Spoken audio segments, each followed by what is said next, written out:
क्रोध से भ्रम पैदा होता है, भ्रम से बुद्धि का नाश होता है और बुद्धि के नाश होने से व्यक्ति का पतन हो जाता है। श्री कृष्ण के इस अमूल्य वचन में जीवन का एक ऐसा सत्य छिपा है जो हमारे मानसिक, भावनात्मक और सामाजिक जीवन को गहराई से प्रभावित करता है। ये श्लोक हमें क्रोध के विनाशकारी प्रभाव और आत्मनियंत्रण के महत्व को समझने का मार्ग दिखाता है। क्रोध का ये चक्र, भ्रम, बुद्धि का नाश और अंततः पतन मनुष्य के जीवन को न केवल कठिनाइयों से भर देता है बल्कि उसे आत्मविनाश की ओर भी ले जाता है। आइए इस श्लोक को विस्तार से समझें और जीवन में इसके गहरे महत्व को जानें। क्रोध एक ऐसी तीव्र भावना है जो मनुष्य के मन और मस्तिष्क को क्षणिक रूप से नियंत्रित कर लेती है। यह हमारे सोचने समझने की शक्ति को कमजोर कर देता है और हमें त्वरित लेकिन अक्सर हानिकारक निर्णय लेने के लिए प्रेरित करता है। क्रोध के समय हृदय गति तेज हो जाती है, जिससे हम शारीरिक और मानसिक रूप से अस्थिर हो जाते हैं। यह हमारी ऊर्जा को सकारात्मक दिशा में उपयोग करने के बजाय नकारात्मकता की ओर ले जाता है।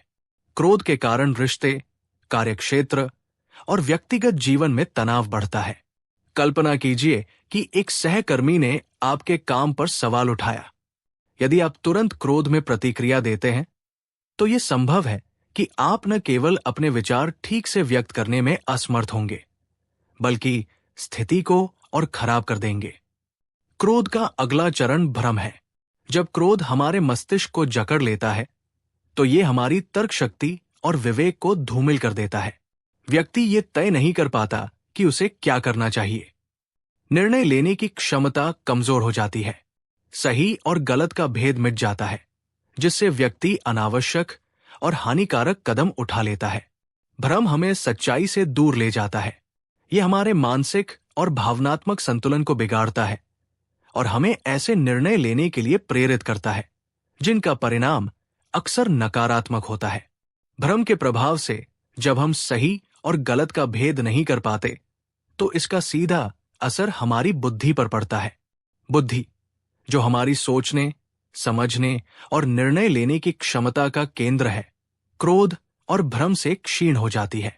जीवन के महत्वपूर्ण निर्णयों में असफलता, त्वरित और भावनात्मक प्रतिक्रियाओं के कारण संबंधों और कार्यों में विफलता, आत्मनियंत्रण का अभाव, जिससे जीवन अराजक हो जाता है। जब कोई व्यक्ति क्रोध में अपने परिवार या मित्रों से कटु शब्द कहता है, तो वो उन रिश्तों को नुकसान पहुंचाता है। बाद में पछतावा होता है, लेकिन उस समय जो क्षति हुई वो अक्सर स्थायी हो सकती है। श्री कृष्ण के अनुसार बुद्धि के नाश का अंतिम परिणाम पतन है। ये पतन न केवल व्यक्तिगत स्तर पर होता है, बल्कि सामाजिक, आर्थिक और आध्यात्मिक स्तर पर भी दिखाई देता है।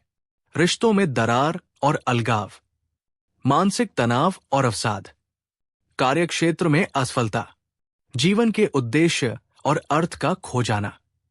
एक बार एक प्रसिद्ध शिक्षक अपने शिष्यों को जीवन के सबक सिखा रहे थे। उन्होंने एक कांच का सुंदर प्याला उठाया और कहा, यह प्याला बहुत कीमती है, लेकिन अगर मैं इसे गुस्से में तोड़ दूं, तो क्या इसे वापस जोड़ पाऊंगा? शिष्य बोले, नहीं गुरुजी। तभी एक शिष्य ने पूछा, गुरुजी, लेकिन क्रोध से ऐसा क्यों होता है?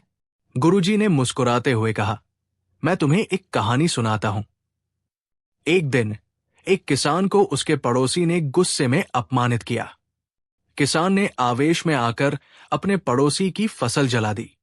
जब उसका गुस्सा शांत हुआ, तो उसे एहसास हुआ कि उसने केवल अपने पड़ोसी का ही नहीं, बल्कि अपनी भी दोस्ती और सम्मान को नष्ट कर दिया। अब पड़ोसी से माफी मांगने का कोई लाभ नहीं था, क्योंकि जो नुकसान हुआ था वो अपूरणीय था। गुरुजी ने प्याले को एक ओर रखते हुए कहा, क्रोध उसी तरह है। ये एक बार नुकसान कर देता है तो उसे ठीक करना असंभव हो जाता है। इसलिए क्रोध को अपने जीवन पर हावी मत होने दो। क्रोध हमें ऐसा नुकसान पहुंचा सकता है जिसे ठीक करना कठिन या असंभव हो सकता है। इसलिए क्रोध से बचें और शांतिपूर्ण ढंग से हर समस्या का समाधान करें। जब कोई व्यक्ति अपनी बुद्धि को खो देता है, तो वो अपने जीवन की दिशा भी खो देता है। ऐसे व्यक्ति का जीवन समस्याओं और असफलताओं से भर जाता है। एक बार एक गांव में राम नाम का एक युवक रहता था। वो मेहनती और ईमानदार था, लेकिन उसे बहुत जल्दी क्रोध आ जाता था। एक दिन खेत में काम करते समय उसका छोटा भाई गलती से हल का हैंडल तोड़ बैठा। राम को इतना गुस्सा आया कि उसने बिना सोचे समझे अपने भाई को डांटना और अपमानित करना शुरू कर दिया। भाई ने दुखी होकर कहा, भैया, मैं इसे ठीक कर दूंगा, लेकिन कृपया शांत हो जाइए। लेकिन राम ने उसकी बात नहीं सुनी और क्रोध में आकर उसे खेत से भगा दिया। कुछ समय बाद जब राम का गुस्सा शांत हुआ तो उसे अपनी गलती का एहसास हुआ। वो अपने भाई को ढूंढने गया, लेकिन भाई गांव छोड़कर चला गया था। राम ने महसूस किया कि क्रोध के कारण उसने अपने प्रिय भाई को खो दिया। उसने समझा कि क्रोध ने उसकी बुद्धि को भ्रमित कर दिया और उसे सही गलत का भेद नहीं करने दिया। क्रोध हमेशा नुकसान पहुंचाता है। यह हमारी सोचने समझने की शक्ति को नष्ट कर देता है और हमें ऐसे कार्य करने पर मजबूर करता है जिनका परिणाम हमें बाद में पछताना पड़ता है। इसलिए शांत और धैर्यवान बने रहें। कैसे बचे इस चक्र से? श्री कृष्ण ने इस श्लोक में केवल समस्या का वर्णन नहीं किया है, बल्कि इसका समाधान भी प्रस्तुत किया है। उन्होंने ये सिखाया है कि आत्मनियंत्रण और मन की शांति ही क्रोध और इसके परिणामों से बचने का उपाय है। जब भी क्रोध आए, गहरी सांस ले और अपनी प्रतिक्रिया को कुछ क्षणों के लिए रोकें। क्रोध के कारणों का विश्लेषण करें और समस्या को शांतिपूर्ण तरीके से हल करने की कोशिश करें। ध्यान और योग का नियमित अभ्यास करें। यह आपके मन को स्थिर और शांत रखने में मदद करेगा। हर परिस्थिति में सकारात्मक पहलू देखने की कोशिश करें। दूसरों की गलतियों को क्षमा करें और जीवन में आगे बढ़ें। अपनी भावनाओं पर नियंत्रण रखें। विवेकपूर्ण और तर्कसंगत निर्णय लेने का अभ्यास करें।